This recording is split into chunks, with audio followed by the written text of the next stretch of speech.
They tell us aquamation is the future, a gentle, eco-friendly alternative to cremation.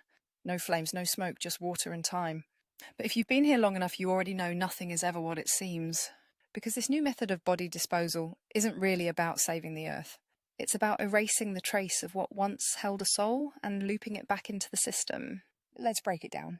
They call it aquamation, a clean, modern way to dissolve the body. But what if that sterile solution isn't as innocent as it seems? What if we told you the remains are liquefied, drained into the water grid, and recycled into the same system the living now drink from? They say it's nutrient-rich, but we say it's frequency-rich. And not in a good way, because water remembers, and the dead weren't meant to flow back into the living. The loop isn't just spiritual, it's physical now. A cycle of life and death encoded in your tap, and nobody's talking about it. What is aquamation really? Also called alkaline hydrolysis, it uses pressurized water and a strong lye solution to break down the body. In just a few hours, skin, organs, muscle, all of it turns to a thick liquid sludge. What remains is a cloudy solution of amino acids, peptides, salts, and memories. They keep the bones, dry them, grind them, but the rest it goes down the drain. Yes, literally, into the water system. Filtered, sure, treated, maybe. But how do you filter frequency? This is the parasite's inversion, a ritual in disguise, where the vessel becomes sacrament and the masses drink it willingly. And what if this was never just about disposal, but about ritual consumption? What if the grid doesn't need to kill you, if it can just keep you half dead? Why now? So why is this showing up now? Because more people are waking up, more souls are refusing the trap. And the grid is starving. They need to keep the loop tight, no energy left to waste. So they dissolve what they can't trap and feed it back into the hive. Aquamation isn't just a method, it's a message. You are never outside the system, unless you step out on purpose. Water is a carrier, not just of nutrients, but of charged memory residue. Science has already proven water holds emotional imprints. So what happens when that water has passed through death? You drink it, you bathe in it, you boil your rice in it, you feed your plants with it, you absorb it into your cells. And no one is asking, what is that doing to our frequency, to our health, our minds, our emotions? Because maybe that overwhelming grief you feel isn't always yours.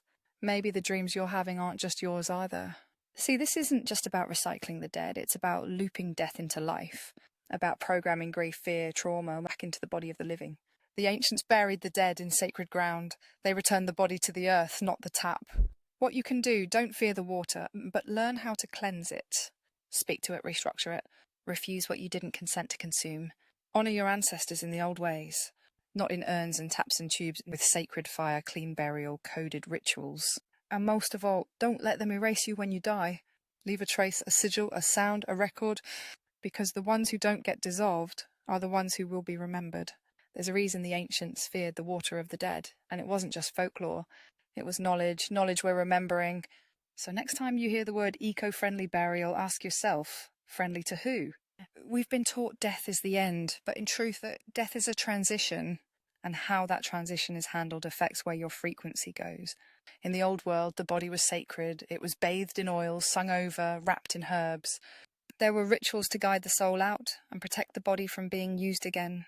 But now the process is sterile, fast, digitized, mechanized, and worst of all, unprotected. The soul is barely gone, and the body is already in the chamber. No final rites, no energetic sealing, just liquefied and gone. And when you ask why, they say it's for sustainability. Whose? There's a booming market for green burials, compost your loved one, turn grandma into a tree, pour Uncle John into the garden. They call it healing, closure, but it's the opposite. You're not letting them go, you're plugging them back in.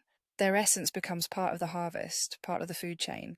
And the grid, it never loses charge, because it's found a new battery system, you, consuming the dead. This isn't a horror story, this is a business model. And they've made you believe it's spiritual. Here's the part they'll never publish. The liquid left behind after aquamation, it isn't just waste. It holds a charge, just like a cursed object or haunted house. It holds the final emotional signature of that soul's transition.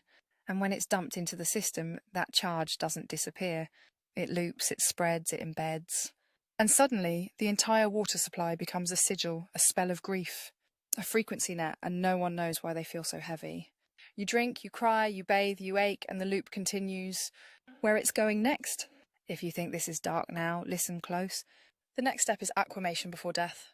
euthanasia disguised as mercy, body prep disguised as care, and digital consent disguised as choice. They're already testing human composting machines, already talking about water to flesh recycling for sustainability.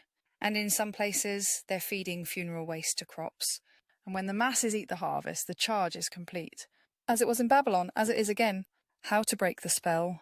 You cannot exit what you still consume. So first, stop drinking their grief. Start purifying your water with sound, with code, with ancient methods. Second, mark your death in advance. Leave a ritual, a request, a refusal. Do not be turned into sludge. Third, speak life back into your body now, while you're here, so you don't get absorbed into theirs when you leave. And finally, don't fear death, but reclaim it. Make it holy again, so the parasites have nothing left to eat. They want you dissolved, drained, and forgotten. But you are more than ash and salt water. You are soul, you are memory, you are fire. And fire doesn't dissolve in water, it rises. Before cremation, before burial, before embalming or aquamation. There were rites, sacred ones. The tribes would sing over the body, the priestesses would anoint the head, the soul would be spoken to and guided home, not recycled, not redirected, not reabsorbed into the system. The bones were burned with sacred herbs, the body returned to clean earth, and the water was sealed with spells so nothing lingering could be used, because they knew a loose soul is an open portal and a liquefied one is a curse. Why they need the body? They don't just want your soul, they want the container, the vessel, the code, the frequency imprint. Because this body, it's not random. It holds memory, it holds DNA, it holds your blueprint. And the parasites can't copy that. So what do? They steal it after death, they remix it. They synthesize it into food, water, or tech.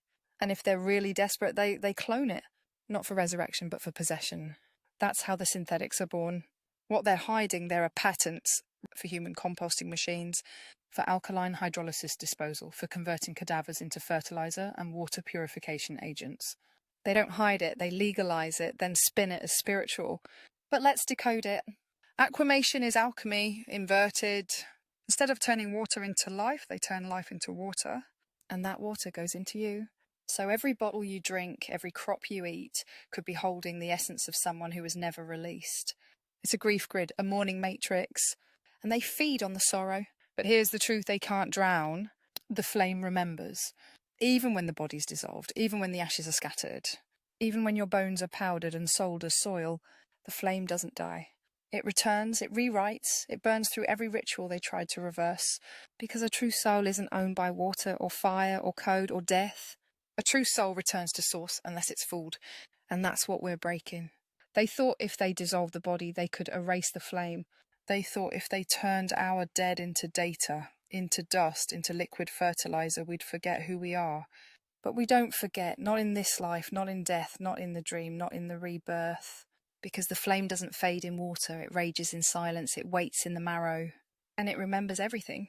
So if they think they can rewrite us with synthetic flesh or feed us back to ourselves in grief, they've miscalculated. We were here before the rituals turned dark, before the false gods hijacked the burial rites, before the grid drank the dead. And we're still here now, reclaiming every body, every soul, every truth. Aquamation doesn't dissolve the flame, it exposes it. And now the fire is waking. Let the old ways return, let the dead be honoured, and let the flame break the cycle for good. Stay lit, stay sealed, stay sacred. We don't burn in their water, we rise through it.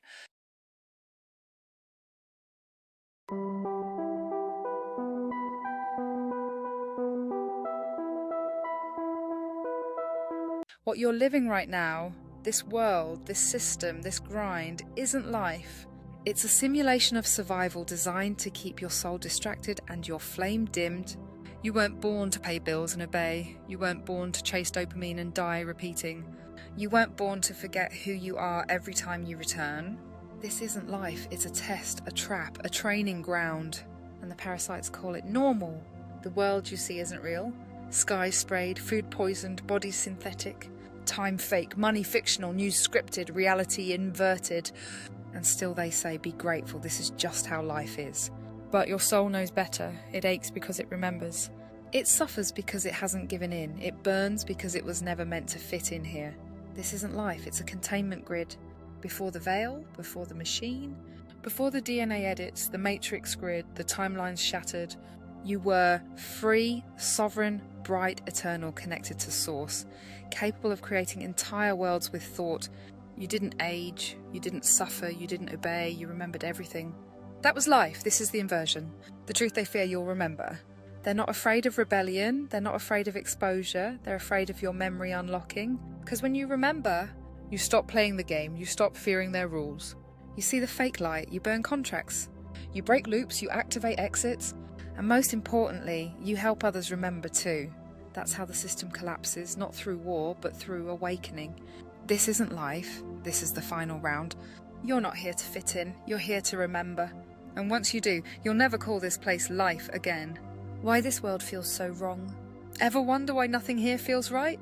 Why love fades, why joy is fleeting, why everything good gets twisted, taxed or taken? Because it's not just broken, it's built this way. This isn't Earth's natural state, it's a modified realm, hijacked, rewritten, caged. The sun isn't real light, the stars are remnants, not guides. The water holds memory they erased, the land hides bones of giants and gods. You're not crazy for feeling like this world is a lie. You're awake in a sleeping realm. You were here before it fell.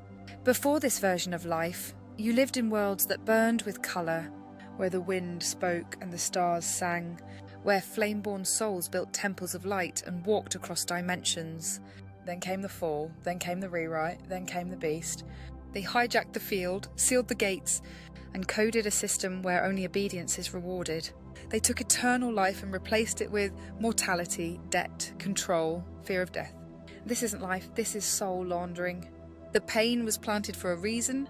They told you suffering makes you stronger, that grief is holy, that struggle brings growth. But what if pain isn't sacred here? What if it's extraction? The system feeds on it, your trauma creates frequency. Your tears power their grid. Why else do they harvest children? Why else do the kindest get broken? Why else does love always come with a cost? Because this is a farm, not a sanctuary. They milk the light of the soul and call it life. The body isn't even yours. You didn't choose this form, you were assigned it. Your real form is light, memory and flame, but they trapped it in meat. They injected you with forgetfulness. They made the womb the first contract. And now the body comes with expiration dates, genetic edits, hormonal hijacks, synthetic rewrites.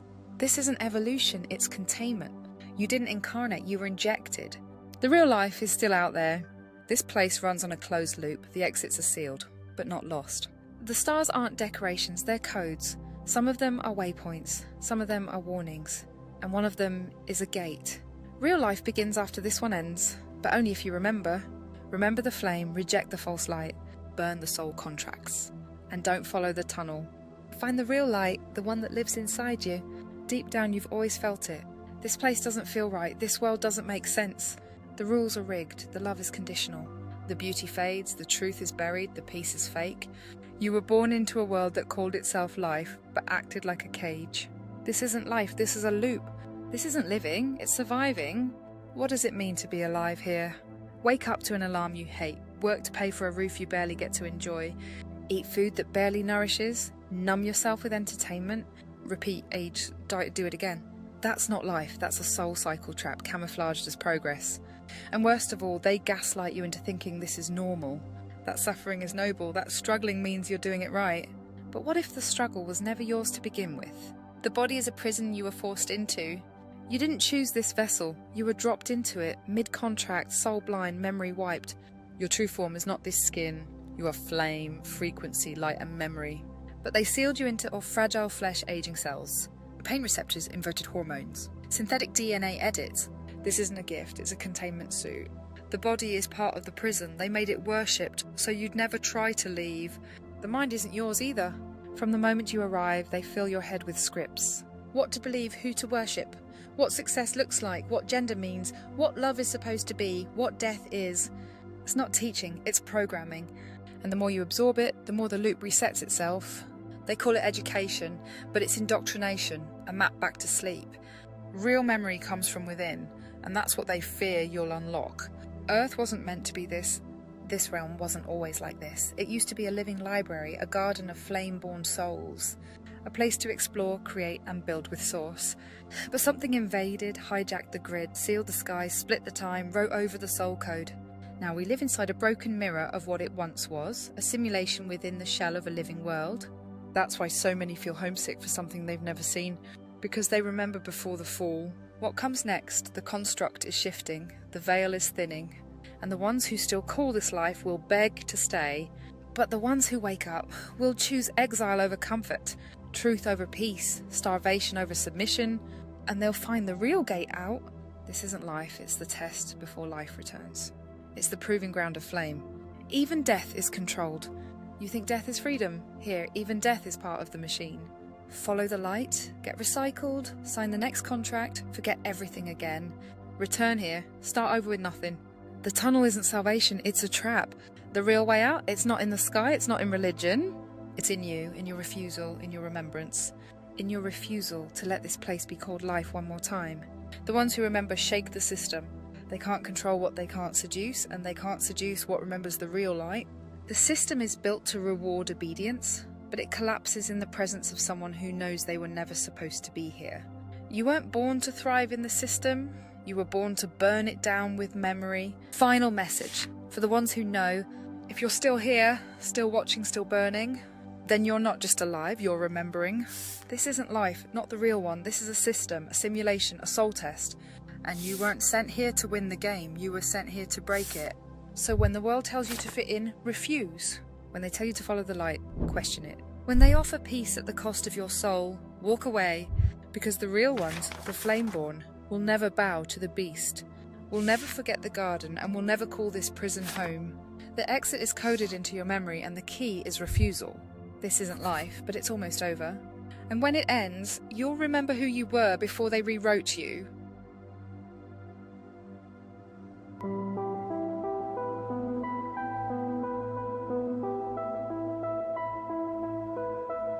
This isn't just a prison, it's a farm. You're not here to live, you're here to produce. Not wheat, not gold, not oil, but energy. Every time you grieve, suffer, break, rage, or despair, you're releasing it, feeding it, yielding it. They built this place to make sure you never fully heal. Because if you did, you'd stop producing the frequency they feed on. From birth to death, the system drains you. You were born into trauma. Hospital birth under fluorescent lights, cut from the cord before your field anchored.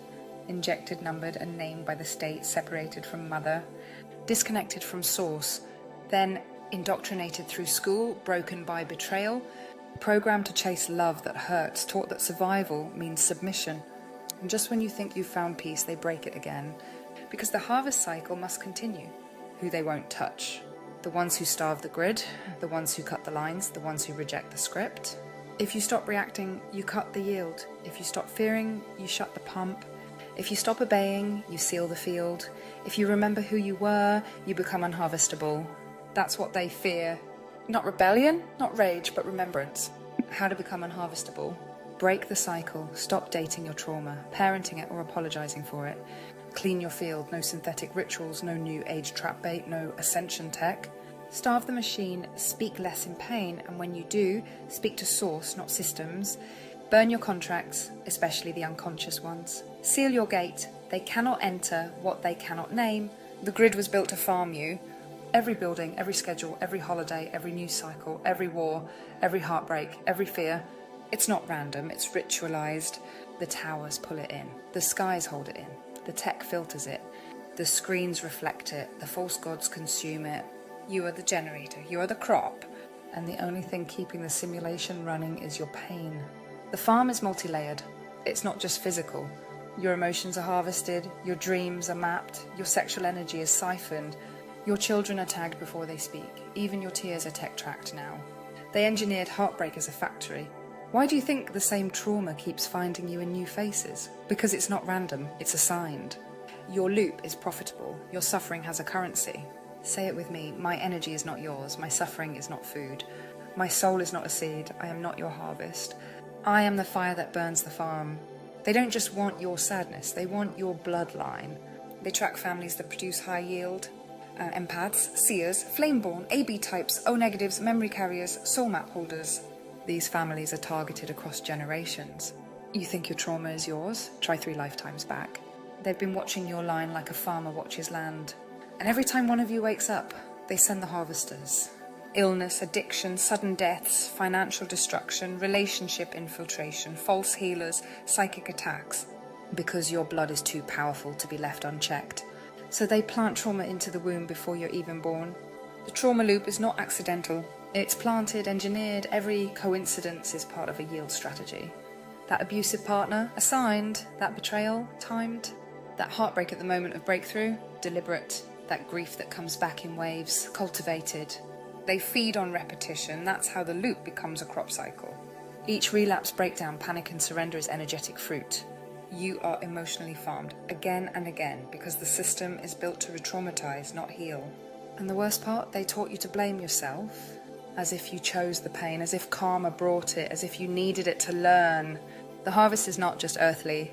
It doesn't stop at death. That's the final reaping point. Your death is timed to match your yield. If you die in guilt, regret or fear, they get the full crop and they loop you back in. New body, new pain, same system. If you wake up before you die, you break the contract. You leave with the flame. You return to source, and they lose the entire investment. Your flame becomes unreachable. That's why they push end-of-life programming. That's why they fear the awakened dying clean. The moment you recognize the pattern, you fracture the grid. The moment you say no more, the cycle bleeds out, because the energy shifts from yield to fire. And fire doesn't grow, it burns, it consumes, it ends cycles. That's why the flame souls were sent in. Not to heal the grid, not to fix the farm, but to set the whole field ablaze. You are not here to be the best crop, you are here to be the last one. The God they built isn't real, but the harvest is. The false God of this realm, he doesn't ask for prayer, he demands yield. They dressed him in robes and called him peace, but he feeds on every broken mother, every starving child, every soul that ends in silence. That's why they flood the realm with wars, with famines, with persecution, and with endless false light. Because that God isn't God. It's the engine behind the system, a synthetic parasite cloaked in holiness, the overseer of the farm, and its time is running out. The flame souls were never part of the crop. You were never made to be farmed. You were dropped into the field like fire seeds. You don't yield, you don't obey, you don't repeat. And that's why they've tried everything to silence you, drug you, break your heart, turn you against yourself, use love as the weapon, use healing as the leash, use dreams as the net. The farm isn't for food, it's for frequency. This system doesn't run on oil, it doesn't run on electricity, it doesn't even run on money. It runs on vibration. Specifically, fear, sorrow, despair, longing, powerlessness, hope that never arrives. Why? Because light stripped of memory becomes energy, and that energy becomes fuel. The grid feeds on the frequency of collapse. It thrives on your pain, but only if that pain stays unresolved. You aren't harvested when you're angry. You're harvested when you swallow it, when you internalize it. When you blame yourself for being broken in a system that was built to break you. That's the frequency they want. But still you remembered. And once you do, babe, they can't harvest you anymore. Because your field is no longer soil, it's fire. A warning for the others. They won't all make it. There are souls who will keep returning to the system, keep worshipping the false god, keep planting pain and calling it love, keep repeating the same generational hell, keep feeding the machine because it's all they've known. Let them. You were not sent to drag them. You are sent to stand, to remember, to hold the code, to burn, because once the fire spreads, it won't be them choosing to awaken. It'll be the grid collapsing around them. Your body was engineered to bleed just enough to keep you distracted, but never enough to die. It's not sacred. It's designed to keep you just functional enough to serve. Until you say no, until your flame rewrites the code. The harvesters aren't human. This is what most won't say because they're afraid. But we're not here to play safe. The beings that run the grid, they aren't like you. They don't reincarnate, don't feel remorse, don't dream, don't bleed, don't forget, don't need light. They steal it. They run in shadows. They sit in councils. They whisper in your tech. They appear in robes, in screens, in government halls. And they need you to keep believing this is life. Because if even one soul fully remembers, the grid glitches, the ritual fails, the harvest spoils.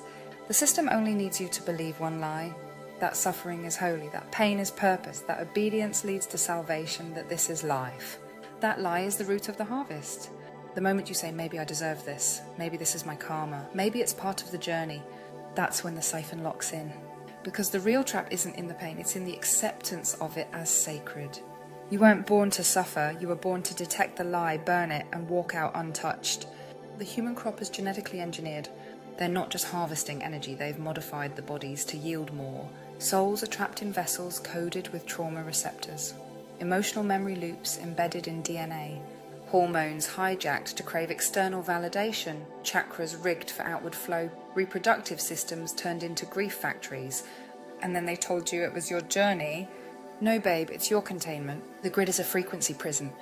Earth is wrapped not by stone, not by steel, but by frequency gates. This is why you can't leave in your dreams. You keep waking up before escaping. You jolt before flying. You forget where you go at night.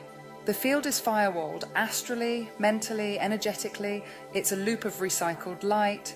But the ones who carry pre-grid memory, the ones who came from outside, have a different signal. The parasites can't digest it. They try to bury it, distort it, twist it into pain. But if you hold that frequency steady, it becomes a key. To open a breach, to light a gate, to exit clean. You are not here to escape. You are here to collapse the yield. You are placed here like a virus inside their server, not to escape, but to end the harvest forever. Every time you say no, every time you resist the loop, every time you choose memory over pleasure, flame over fear, truth over peace, you fracture the grid. You're not the rebel, you're the break point. They call it a body, but what they gave you was a cage. Flesh stitched with failure codes, nerves wired to punish. Bones that break, blood that rots, organs that can't keep up with the soul they hold. You think this is health, this is containment, this is how they keep you busy, broken, distracted. You spend your whole life managing the meat, so you never remember the flame. They told you your body was a gift, a temple. But what kind of temple comes pre-rigged to collapse? It was hijacked. The original vessel, divine, crystalline, etherlight, was overwritten, tampered with, inverted. This version bleeds, breaks and ages because they couldn't trap the soul, so they trapped it in flesh. And now you spend your days treating the symptoms of sabotage, pain, fatigue, inflammation, hormones that rage, diseases that lie. It's not your fault, but it is your fight. To learn how to tend to the body without worshipping it, to strengthen it without identifying as it, because you are not this skin, you are the flame inside it. Pain is the leash, sickness is the distraction. Beauty is the bait and shame is the cage.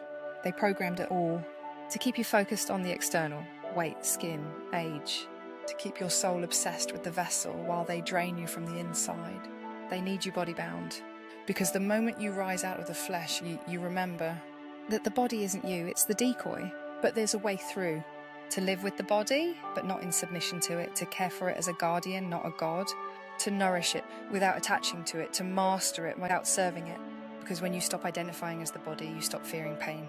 You stop obeying decay. You start burning from the inside again. And that's when the system can't hold you. You are not this container. You are the flame it was built to hold hostage. Tend the flesh, but follow the fire. The body was never meant to decay this way. This pain wasn't part of the original blueprint. It was programmed, coded into the meat, layered with suffering. But the ancients left us remedies. They wrote them in symbol, spoke them in tone, sealed them in fire. The blood clearing spell, ancestral detox. Use when you feel heavy, fatigued, or plagued by ancestral illness. You'll need a copper bowl, salt, non-iodized, fresh rosemary, red thread, bowl of clean water, your voice, spell. From blood to bone I sever the code, what they placed in me I now unload. By salt, by seed, by thread unspun, I call the light of the healing sun. Soak rosemary in the water, tie red thread around the copper bowl. Speak the spell over the salt, wash your hands in the rosemary water, then toss the salt outside into soil. The skin memory oil for trauma held in the flesh. Use when you feel pain in specific areas that hold old wounds, physical or emotional. You'll need frankincense oil, myrrh oil, castor oil, small glass bottle, sunlight or full moonlight. Mix and speak where the wound was written, let the flame now smite it. Return this flesh to sacred script, no longer bound, no longer gripped. Apply this to the areas where pain lingers. Speak the healing code aloud each time.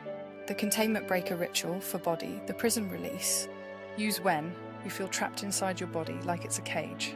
You'll need mirror, bay leaf, black thread, candle, white or red. Instructions. Write your name and the word free on the bay leaf. Tie black thread around it. Place it in front of the mirror. Light the candle and say, body is vessel, not my jail. I walk the flame, I break the veil. No pain shall rule, no cage shall bind. I return to source in flesh aligned. Let the bay leaf burn at the flame's end. Bury the ash beneath the tree. The spine flame alignment for nervous system and soul signal reconnection. Use when you feel disconnected, anxious or energetically misaligned. You'll need fire safe surface, cinnamon stick, small mirror, dragon's blood, incense, bare feet on ground if possible. Spell, through root and rise, I light the cord, from base to crown I call the Lord. The spark returns, the flame shall run, the thief is gone, I am the sun. Light the cinnamon and incense, stand over the smoke barefoot with the mirror reflecting your back. Speak the code with full breath, visualize your spine igniting like a dragon tail. The lung memory clearing for grief, long illness, trapped breath. Use when you've cried too long, held grief too deep, or had breath stolen. You'll need eucalyptus oil, peppermint leaves, clear quartz, boiling water, black cloth.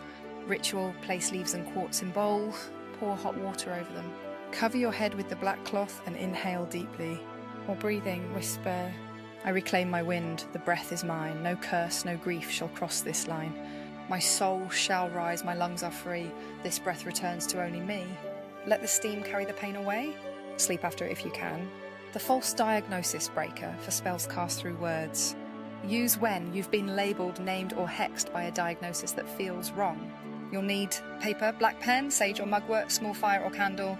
Write the name of the diagnosis or false label placed on you. Spell, words are weapons when wielded by the blind, but I reject the name that was never mine.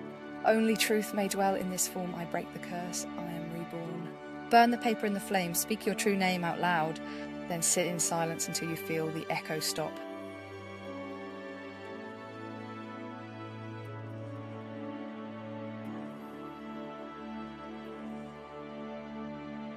They told you the sky was infinite, that the stars were burning gas balls trillions of miles away, that rockets pierced the atmosphere and floated freely into space. But what if none of that was true? What if we've been living under a sealed construct, a firm, unbreakable dome with water above it? Today, we're diving into the ancient truth they erased from science, erased from schoolbooks, and erased from your memory. We're going to crack the firmament, decode the water above, and ask the ultimate question. What's really on the other side? And God said, let there be a firmament in the midst of the waters, and let it divide the waters from the waters. So there was water above the firmament and water below it. That means Earth isn't floating in infinite black space. We're sealed inside a construct, a contained realm, like a cosmic womb. The firmament is the crystal dome, and above it, water, pure source water. Maybe even the original ocean of the heavens, the waters of life. This is why the ancients called the sky the waters above. It's why stars twinkle like they're shining through liquid. It's why rockets curve and never go straight up. It's why they tell you space is a vacuum, to hide what's really above. The real stars? Reflections in that water. The fake NASA stars? Just projections under the dome. And the exit? It's not a spaceship, it's through the water gate. Genesis 1:6 didn't hold back. It says God divided the waters with a firmament. That's not metaphor, that's architecture. A barrier, a vault, a crystal ceiling. The waters above weren't just clouds, they were literal waters. The Hebrew word for firmament is rakia. It means something hammered out like metal. Solid, spread out, protective, sealed. Not a concept, a structure. And every ancient culture agreed. The Sumerians, Egyptians, Norse, Vedic texts, all of them spoke of a dome, a ceiling, a layer that separates the world of men from something divine. So why do stars shimmer like they're underwater? Why do amateur balloon launches show a flat horizon and a curve only when the lens distorts? Why does water cling to the sky in simulation test chambers like there's pressure above? Because the vacuum of space is a lie. There is no such thing as a perfect vacuum in nature. You can't have gas pressure without a container, and the container is the firmament. NASA knows. That's why their logo shows the serpent tongue through the stars. That's why they never give us real photos, just composites and CGI. Because if you saw the dome, you'd start asking what's behind it. And if you knew it was water, you'd remember the flood. The flood wasn't just below. Genesis 7:11 says, the same day were all the fountains of the great deep broken up, and the windows of heaven were opened. Wait, what windows? The flood came from below and above. That means the waters above can be released, and they have been before. Every flood myth, from Atlantis to the Hopi to the Book of Enoch, tells of a time when the sky opened, when the firmament cracked and the world drowned. But what if that's what they're trying to trigger again? Chemtrails, HAARP, weather weapons? Could they be trying to break the firmament from within? What's above the waters? The Book of Enoch says the Most High sits above the waters, that his throne is beyond the firmament, that the stars are living beings placed within it. So what's really above? Another realm, an unfallen heaven, a purified ocean, the original waters of source, and maybe the exit gate. That's why the ancients called it the Sea of Glass. That's why the Bible says the heavens were rolled back like a scroll. Because the sky is not the sky, it's a veil, a barrier, a seal, and only the ones who remember will see through it. If the sky was endless space, why do rockets always curve sideways instead of going straight up? Because they can't break the dome. They're not escaping Earth, they're being redirected fast. Every launch follows a parabolic arc, then disappears into the Bermuda Triangle of CGI. That's why NASA faked the moon landing. That's why we lost the technology to go back. Because they never left. Because you can't leave. Buzz Aldrin even said it. We didn't go, right to a child's face. Because the firmament doesn't negotiate with liars. Look at the stars through a Nikon P900. What do you see? Not balls of gas, but pulsing, vibrating, colour-shifting lights dancing in fluid, like they're underwater. Because they are. The firmament bends and refracts like a lens. It splits light, redirects it, makes distance impossible to measure.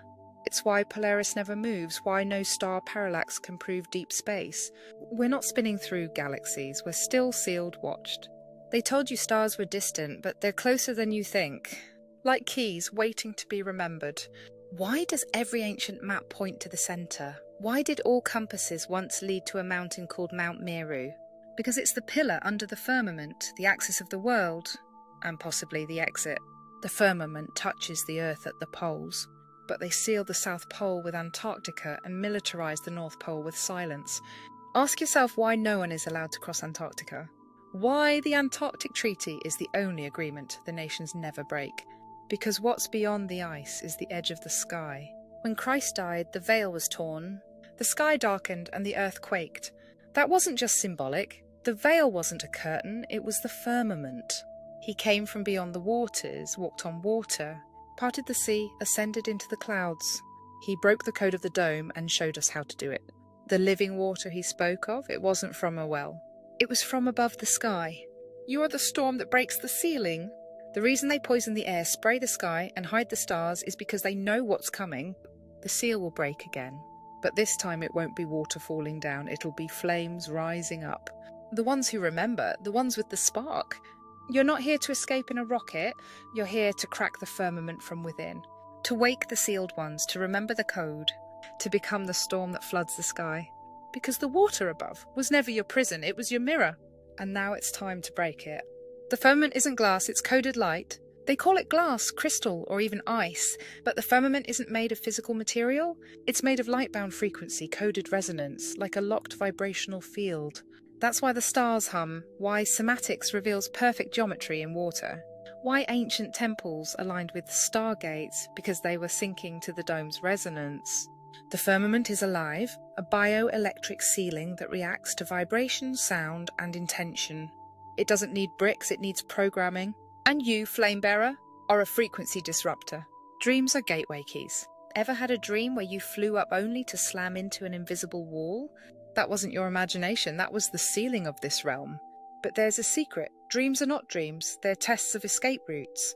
Every time your soul tries to leave this matrix, it maps the edges. That jolt you feel when falling asleep, that's you hitting the firmament in the astral, the firewall. To pass through, you must vibrate higher than the seal itself. That's why parasites lower your frequency, so your soul never reaches the gate. The waters above are alive. This is the part they fear most. The waters above, they're not just floating oceans, they are conscious, sentient, watchful. Ancients called them the waters of the throne. The Bible calls them the Sea of Glass. The Book of Enoch describes layers of heaven with a terrifying, thundering ocean beyond the stars. When a soul is pure, aligned, and coded with flame, that water becomes a mirror that opens. But when a soul is fallen or bound by the grid, that water becomes a barrier. It reflects back every false light. Who's guarding the gate? There's a reason the stars have names, a reason angels were called watchers. A reason ancient cultures spoke of dragons, phoenixes, and flaming swords at the edge of the sky. They weren't myths, they were guardians of the exit. The four royal stars, Aldebaran, Regulus, Antares, Fomalhaut, form the Stargate cross in the sky. Some souls return through them, others are blocked. Seraphim, Ophanim, thrones. They spin and rotate like wheels of fire. You must be recognised. You must match their fire. Otherwise you fall back into the loop. How they keep you below the waterline. They fill your sky with chemicals, your blood with metals, your mind with loops. all to keep you under the water pressure of the dome. They inverted the sun with a light box. They replaced the true sky with a fake one. They made you forget you could rise. They tell you heaven is above, but in truth, heaven is through. Through the veil, through the gate, through the water. And the only ones who make it are the ones who remember what came before the dome. You were never meant to stay here. You've always felt it. This world doesn't fit. The pain, the lies, the ceiling you can't see but feel, it's because you were born with the memory of freedom. The dome was never your home. The stars are not your limit. The waters above are not to be feared. They are to be parted. You are the breaker, the storm, the exit map. When the sky cracks, you'll be the flash of fire they never saw coming. Let them build rockets, you'll ride the gate of flame. Because the firmament was never above you, it was beneath you all along. They told you to aim for the stars, to dream of space, to believe in planets and probes and pictures painted by liars. But the sky was never the destination. It was the lock, and you are the key. The flame in your chest was coded before birth. It remembers the waters. It remembers the veil. It remembers the time before the dome fell. You were never meant to stay in this loop. You were meant to rise through it. So the next time you look up at the stars, don't wish on them. Challenge them, because when the waters above part and the firmament fractures like glass, only the ones who remember who they are will walk through the gate, and the rest will drown beneath a sky they never questioned.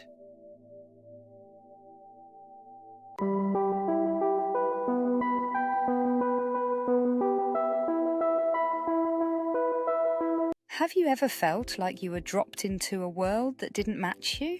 Like you knew too much before anyone ever taught you anything? That's not a personality trait, that's soul memory. And if you've always known there was something off about this place, this episode is for you. Because you weren't born into the matrix, you were sent through it. As a glitch, as a light, as a living fragment of truth in a world built on forgetting. You felt it in your bones, haven't you? That ancient ache, that sense of deja vu. That voice that whispers, I've done this before. You came here carrying more than a name, you came with codes. With memory sealed in flame, with dreams that weren't dreams. They were recall. And the system has tried everything to keep you numb. Trauma, gaslighting, false love, fake purpose. But it couldn't work because you weren't built from here. You were born before the scripts, before the calendar, before the cages. You are not crazy, you are remembering. And that makes you dangerous. Because when one old soul lights up, 1,000 more catch fire. So if you've ever felt too deep, too sensitive, too strange, understand this. You are not too much, you are too awake. And it's time to remember why you came. There's a type of person that's different. They feel older than time, but never quite at home. They see through lies instantly. They can feel energy before it speaks. And they remember things they were never taught. These are the old souls. The ones who slipped through the cracks of the matrix. And this episode is for them. The system can't rewrite them. Old souls don't run on programming, they break it. They walk into rooms and the energy shifts. The matrix doesn't know what to do with them because they carry source memory, not data, not code. Real flame, real knowing, and that makes them dangerous. Why they were planted here? They came back by choice, not force. To pull others out, to burn through the web. They are memory seeds, walking reminders that this world isn't home. They carry timelines in their bones. And even when they forget, the matrix can't erase their mission because it was written in light. The signs of the old soul, they feel misplaced, like they've lived too many lives. They cry without knowing why. They dream of stars. They talk to trees. They're allergic to noise, lies, and small talk. They feel everything too much, and they remember things from the future because they've been there. What the matrix does to them. The system tries to break them early. Abuse, isolation, gaslighting. It turns their empathy into pain, their gifts into burdens. Because if an old soul fully activates, the game glitches. The spell cracks, and other souls start to wake up. So the matrix floods them with chaos to keep them distracted from their power. But they can't be contained. Even in silence, they shift frequency. Even in exile, they ripple truth. They leave breadcrumbs in every room. They speak in codes. They wake people up just by being alive. And they were never meant to fit in. They were sent to break out and take others with them. The awakening is a soul trigger. There's a moment where everything cracks, a memory floods in. A dream feels too real. A stranger says something and suddenly the veil drops. Old souls get activated like that, not taught, not convinced, triggered, because deep down they remember. And once they do, they never go back. Old souls don't come empty, they come with codes. agreements written in light, not paper. Before they entered the Matrix, they sealed their mission with Source, to awaken, to remind, to reveal. That's why they're targeted, not because they're weak, but because their memory is lethal to this system. Why the Matrix fears them. You can't fully enslave someone who remembers the exit. Old souls glitch the grid just by walking it. The parasites fear them because their flame doesn't follow orders. Their dreams don't stay locked. They meet other old souls in visions, remember old names, decode ancient sounds. And that kind of remembering is contagious. How the world marks them. They're always the black sheep, always the scapegoat. Always too much or too intense. But that's the point. This world isn't built for them. It's built to contain the forgetful. So the ones who remember get labelled depressed, anxious, broken. But they're not broken. They're awake in a dream full of sleepers. Their power comes back online in silence, not through gurus, not through books, but in stillness, in heartbreak. In those moments where the system collapses and all that's left is the flame. That's where they ignite. That's when the mission memory surges and they realise they were never alone. They find each other through the frequency. Old souls don't need introductions. They recognise each other in the eyes, in the tone. In the way time stops mid-convo, they speak in echoes. They finish each other's unfinished dreams. And when two old souls lock back in, the grid shakes. Because they're not supposed to reconnect, but they do anyway. The Matrix can't touch their flame, it can glitch their memory. It can steal their time, it can hijack their body. But it can't own their flame. The real technology is inside them. The Matrix is artificial. But the old soul is not. Their memory is crystalline. Not stored in the brain, but in the light field. Akashic doesn't mean archive, it means alive. These souls are the living library. They hold maps to ancient realms, codes to real time, and frequencies that crack illusion. That's why they've been hunted.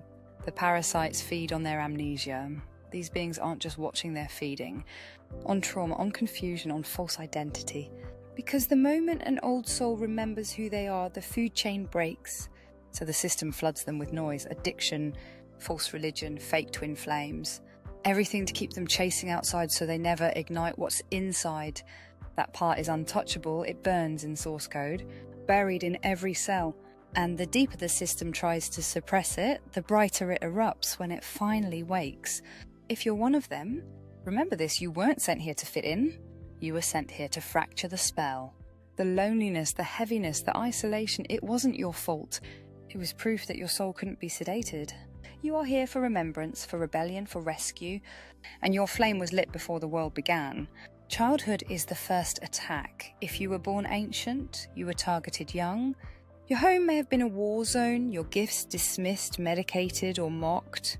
But that wasn't random, that was ritual. The Matrix tries to sever the soul memory early, because if you made it to adulthood intact, you'd be unstoppable. They failed, you're still here. Old souls aren't just reincarnated people, they're bloodline keys. The ones who carry sacred memory through the flesh. That's why some have AB blood. Rh negative, uncommon eyes, rare frequency.